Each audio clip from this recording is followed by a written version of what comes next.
Bonjour à tous, j'espère que vous allez bien, que votre mois de septembre se passe bien, qu'il n'est pas trop submergent et que vous avez la possibilité de le passer dans la paix et la joie. Parce que généralement les rentrées c'est un peu hardcore. Alors aujourd'hui je me sentais inspirée pour faire un nouvel épisode de la Mind Body Minute, ça faisait quelques temps since the last one, afin de vous partager un super conseil pour se sentir mieux dans la vie. Alors, il paraît simple, mais cela ne veut pas dire qu'il soit facile à appliquer. Ouh là là, que nenni. Ce conseil, un des meilleurs que je puisse vous donner, est le suivant. Suspense, roulement de tambour.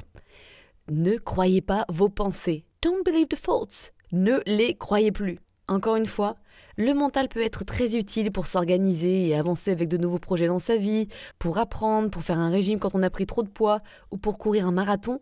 Mais dans le milieu du bien-être, ce petit n'est pas souvent le top du top. Pourquoi ça ? Eh bien, quand une difficulté apparaît dans notre vie, notre mental va se baser sur les expériences issues de notre passé pour en faire une sorte de conclusion, de roadmap, une feuille de route à suivre si vous voulez, afin de surmonter cette épreuve. Cela veut dire que le mental n'a pas toutes les informations. Il ne fait que le résumé des expériences du passé pour en tirer une solution à suivre. Il reste donc très limité. C'est un peu un jour sans fin avec le mental en fait. Il va reproduire les mêmes choses qu'il a connues over and over again. Pas étonnant que certaines situations ou certaines réactions se reproduisent. Cet été a été un été très difficile pour moi. Tiens, ça serait pas mal ça, les chaussettes de l'archiduchesse. Cet été a été un été difficile. Bref, un peu comme cette année intense d'ailleurs. C'était un peu challengeant. Il y a des années comme ça qu'on aimerait supprimer. Je pense que vous voyez ce que je veux dire. Enfin ça, c'est mon mental qui le dit, parce que ma sagesse intérieure sait bien sûr que dans les épreuves et dans les challenges, on progresse énormément. Comme dirait Rumi, la blessure est l'endroit où la lumière entre en toi. Les difficultés que j'ai vécues cette année m'ont fait avoir des pensées très négatives. Je me suis retrouvée à nouveau avec des pensées de désespoir, de deuil, de tristesse intense et d'apathie que je n'avais pas ressenties depuis des années. Aucune motivation ni d'envie particulière. Nyeh. Et comme par hasard, au chômage pendant 2 mois. Bah oui, ça allait ironiquement bien avec mon énergie et c'est souvent le cas. C'est souvent ce qui se passe. C'est pour ça que l'on parle de s'enfoncer dans la mouise ou qu'un problème n'arrive jamais seul.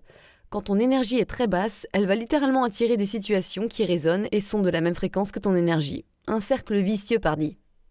Du coup, à partir de ce moment-là, comme je vous disais, des pensées difficiles ont commencé à faire surface. Des pensées parfois horribles, même des pensées suicidaires. Alors ne vous inquiétez pas, ce sont juste des pensées et c'est justement le point de cet épisode. Ce sont des pensées que j'ai eues la plupart de ma vie, avec lesquelles j'ai grandi, avec lesquelles je suis familière. Et c'était, malgré la difficulté à le vivre bien sûr, parce que ça fait jamais plaisir quand ton mental te ressort ce genre de pensée, c'était assez intéressant de constater à quel point certains challenges de notre vie nous rouvrent des blessures profondes qui étaient bien enterrées jusqu'alors et que l'on croyait parties. Hop là! Comme si ces épreuves qui arrivaient ne servaient qu'à ressortir nos bobos intérieurs pour qu'on ait enfin une chance de les travailler et les éliminer de notre système pour de bon. Bref, encore une opportunité pour évoluer quoi. Comme si l'univers nous pointait du doigt ce que l'on n'avait pas encore digéré. « Tu vois ça fait 25 ans que c'est en toi, ça te pollue sans que tu le saches. Faut le gérer maintenant ma poupoule, ça peut plus durer comme ça. » La subtilité à retenir donc, c'est que ces vieilles blessures viennent d'une énergie qui était en moi depuis très longtemps. C'était pas quelque chose de nouveau, ça faisait juste longtemps que je n'avais pas ressenti ça. C'était enterré en moi et aucun événement précédent n'avait activé cette blessure, cette énergie, jusqu'à cette année. Pour bien que vous compreniez, c'est donc un événement ou des événements d'ailleurs qui m'ont fait remonter à la surface une énergie ancienne et des pensées associées à cette énergie. De manière générale, il faut le savoir ça, quand on réagit à un événement, c'est que quelque chose qui est dans notre système résonne avec lui. Sinon, on aurait une réaction neutre. Une fois que cette énergie est remontée à la surface et s'est manifestée par des sensations de douleur, pour moi dans le ventre, ça peut être différent en fonction des énergies et des personnes, mon mental a déclenché des pensées que je n'avais plus depuis pas mal d'années. Mais ce qu'il est important de savoir, c'est que ces pensées vont avec cette énergie dense. Elles sont créées par elle. Quand tout va bien après tout, vous n'avez pas toutes ces pensées négatives répétitives que vous connaissez bien. Vous n'avez pas non plus toutes ces sensations inconfortables dans votre corps. Tout va bien, tout est fluide, tout est ok. Tout semble plutôt pas mal, non ?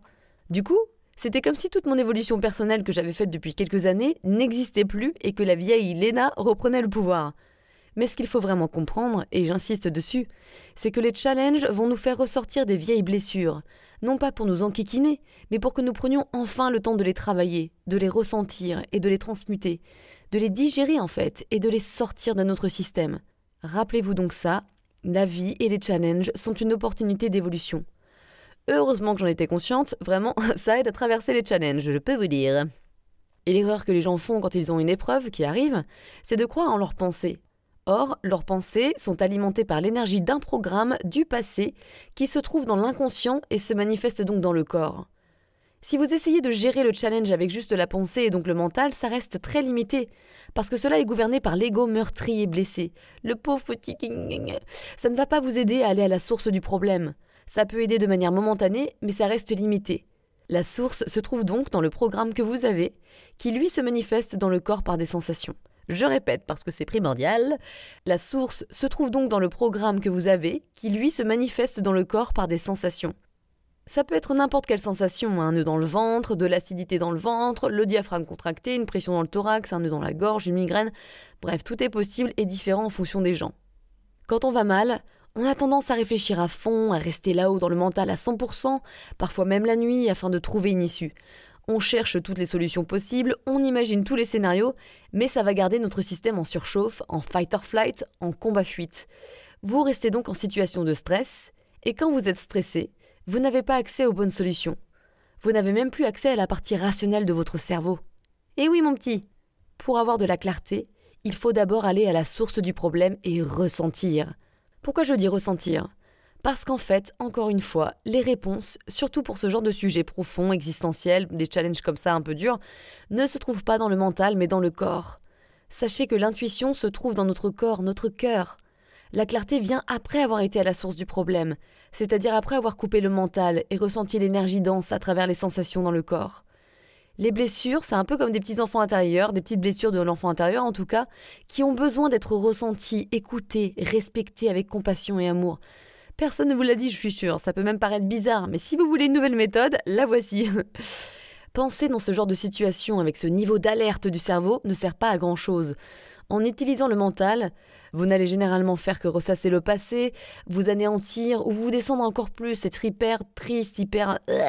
Alors allez à la source du problème. On coupe le mental et on va dans le corps, dans les sensations qui se présentent. Et vous inquiétez pas, il y en aura des sensations, c'est sûr. Le corps communique par des sensations. Le corps est hyper intelligent. Il nous montre l'énergie à accueillir pour la dissoudre. Il te pointe du doigt le message à écouter. Alors voilà, j'espère que cet épisode vous aura aidé à ouvrir un peu votre conscience et vous faire comprendre l'importance de l'écoute des émotions dans le corps. Mais rappelez-vous bien ça, ne croyez plus vos pensées. Dans ces moments-là, que nenni. Vous pouvez dire « Ok, merci d'avoir partagé ça ». Vous pouvez dire « Pensez » et vous vous reconnectez dans le corps. Ou « Stop », vous pouvez dire « Stop » aussi si vous voulez et vous vous reconnectez dans le corps. Parce que sinon, elle va empirer vos inquiétudes et vos soucis, et même d'ailleurs des troubles psychosomatiques. Souvenez-vous qu'elles sont juste issues d'une énergie qui a besoin d'être ressentie. En ressentant les sensations qui s'expriment dans notre corps, l'énergie va se transmuter, va être digérée, va évoluer, changer, et vous n'aurez plus les mêmes pensées. Vous verrez. À noter toutefois que quand il s'agit d'un gros challenge, une grosse blessure d'enfance, ce type de pensée et de sensations spécifiques peut revenir. Mais c'est ok, c'est juste une autre couche. Il faut les accueillir à chaque fois et se souvenir de se détacher de nos pensées à ce moment-là. Go to the core, to the body, coupe le mental, plonge dans le corps, dans ton intuition, dans l'intelligence innée de ton corps, dans la clarté. Et je peux vous assurer que de meilleures idées en découleront ensuite et surtout, vous vous sentirez beaucoup plus apaisé. Bisous!